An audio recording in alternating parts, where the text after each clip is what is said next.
ಕರ್ನಾಟಕ ಲೋಕಸೇವಾ ಆಯೋಗದ ವತಿಯಿಂದ ಕರ್ನಾಟಕ ರಾಜ್ಯ ಲೆಕ್ಕ ಪರಿಶೋಧನೆ ಮತ್ತು ಲೆಕ್ಕಪತ್ರ ಇಲಾಖೆಯಲ್ಲಿನ ಸಹಾಯಕ ನಿಯಂತ್ರಕರು ಮತ್ತು ಲೆಕ್ಕ ಪರಿಶೋಧನಾಧಿಕಾರಿ ಹುದ್ದೆಗಳ ಪರೀಕ್ಷೆ ನಡೆಯಲಿದ್ದು, ಪಾರದರ್ಶಕವಾಗಿ ಮತ್ತು ಸುಗಮವಾಗಿ ಪರೀಕ್ಷೆಗಳು ನಡೆಯಲು ಅಗತ್ಯವಾದ ಸಕಲ ಸಿದ್ಧತೆಗಳನ್ನು ಮಾಡಿಕೊಳ್ಳಬೇಕೆಂದು ಸಂಬಂಧಿಸಿದ ಅಧಿಕಾರಿಗಳಿಗೆ ಜಿಲ್ಲಾಧಿಕಾರಿ ಕಚೇರಿಯ ಕಚೇರಿ ಸಹಾಯಕ ಪ್ರದೀಪ್ ನಿಕ್ಕಂ ತಿಳಿಸಿದರು. ಕರ್ನಾಟಕ ಲೋಕಸೇವಾ ಆಯೋಗದ ಕಾರ್ಯದರ್ಶಿಗಳು ವಿಡಿಯೋ ಕಾನ್ಫರೆನ್ಸ್ ಮೂಲಕ ಜಿಲ್ಲಾ ಮಟ್ಟದ ಅಧಿಕಾರಿಗಳಿಗೆ ಸೂಚನೆ ನೀಡಿದ ನಂತರ ತಾಲೂಕು ಕಚೇರಿಯ ಕೆಸ್ವಾನ್ ಕಚೇರಿಯಲ್ಲಿ ಪರೀಕ್ಷೆಗೆ ನಿಯೋಜಿತರಾದ ಅಧಿಕಾರಿಗಳಿಗೆ ಅವರು ಸೂಚನೆಗಳನ್ನು ನೀಡಿದರು. ಪರೀಕ್ಷೆಗಳು ಪಾರದರ್ಶಕವಾಗಿ ಮತ್ತು ಸುಲಲಿತವಾಗಿ ನಡೆಯಲು ಈಗಾಗಲೇ ಪರೀಕ್ಷಾ ಕೇಂದ್ರಗಳಿಗೆ ಸ್ಥಳೀಯ ನಿರೀಕ್ಷಣಾಧಿಕಾರಿಗಳು, ಮಾರ್ಗಾಧಿಕಾರಿ ಮತ್ತು ವೀಕ್ಷಕರನ್ನ ನೇಮಿಸಲಾಗಿದೆ.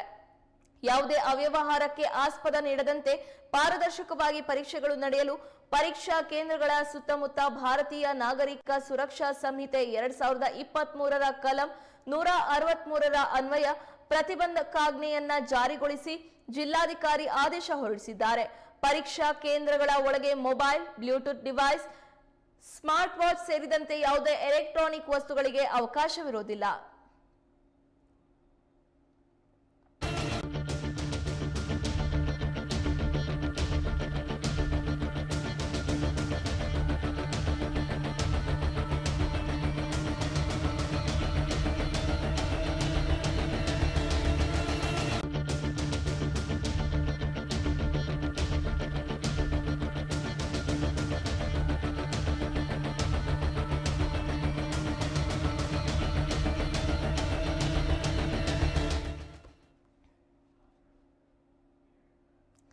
ಕರ್ನಾಟಕ ಲೋಕಸೇವಾ ಆಯೋಗದ ವತಿಯಿಂದ ಕರ್ನಾಟಕ ರಾಜ್ಯ ಲೆಕ್ಕ ಪರಿಶೋಧನೆ ಮತ್ತು ಲೆಕ್ಕಪತ್ರ ಇಲಾಖೆಯಲ್ಲಿನ ಸಹಾಯಕ ನಿಯಂತ್ರಕರು ಮತ್ತು ಲೆಕ್ಕ ಪರಿಶೋಧನಾಧಿಕಾರಿ ಹುದ್ದೆಗಳ ಪರೀಕ್ಷೆ ನಡೆಯಲಿದ್ದು, ಪಾರದರ್ಶಕವಾಗಿ ಮತ್ತು ಸುಗಮವಾಗಿ ಪರೀಕ್ಷೆಗಳು ನಡೆಯಲು ಅಗತ್ಯವಾದ ಸಕಲ ಸಿದ್ಧತೆಗಳನ್ನು ಮಾಡಿಕೊಳ್ಳಬೇಕೆಂದು ಸಂಬಂಧಿಸಿದ ಅಧಿಕಾರಿಗಳಿಗೆ ಜಿಲ್ಲಾಧಿಕಾರಿ ಕಚೇರಿಯ ಕಚೇರಿ ಸಹಾಯಕ ಪ್ರದೀಪ್ ನಿಕ್ಕಂ ತಿಳಿಸಿದರು.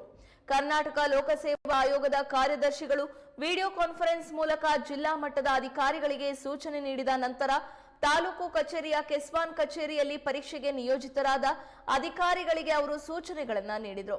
ಪರೀಕ್ಷೆಗಳು ಪಾರದರ್ಶಕವಾಗಿ ಮತ್ತು ಸುಲಲಿತವಾಗಿ ನಡೆಯಲು ಈಗಾಗಲೇ ಪರೀಕ್ಷಾ ಕೇಂದ್ರಗಳಿಗೆ ಸ್ಥಳೀಯ ನಿರೀಕ್ಷಣಾಧಿಕಾರಿಗಳು, ಮಾರ್ಗಾಧಿಕಾರಿ ಮತ್ತು ವೀಕ್ಷಕರನ್ನ ನೇಮಿಸಲಾಗಿದೆ. ಯಾವುದೇ ಅವ್ಯವಹಾರಕ್ಕೆ ಆಸ್ಪದ ನೀಡದಂತೆ ಪಾರದರ್ಶಕವಾಗಿ ಪರೀಕ್ಷೆಗಳು ನಡೆಯಲು ಪರೀಕ್ಷಾ ಕೇಂದ್ರಗಳ ಸುತ್ತಮುತ್ತ ಭಾರತೀಯ ನಾಗರಿಕ ಸುರಕ್ಷಾ ಸಂಹಿತೆ 2023ರ ಕಲಂ 163ರ ಅನ್ವಯ ಪ್ರತಿಬಂಧಕಾಜ್ಞೆಯನ್ನ ಜಾರಿಗೊಳಿಸಿ ಜಿಲ್ಲಾಧಿಕಾರಿ ಆದೇಶ ಹೊರಡಿಸಿದ್ದಾರೆ. ಪರೀಕ್ಷಾ ಕೇಂದ್ರಗಳ ಒಳಗೆ mobile, Bluetooth device, smart watch ಸೇರಿದಂತೆ ಯಾವುದೇ ಎಲೆಕ್ಟ್ರಾನಿಕ್ ವಸ್ತುಗಳಿಗೆ ಅವಕಾಶವಿಲ್ಲ.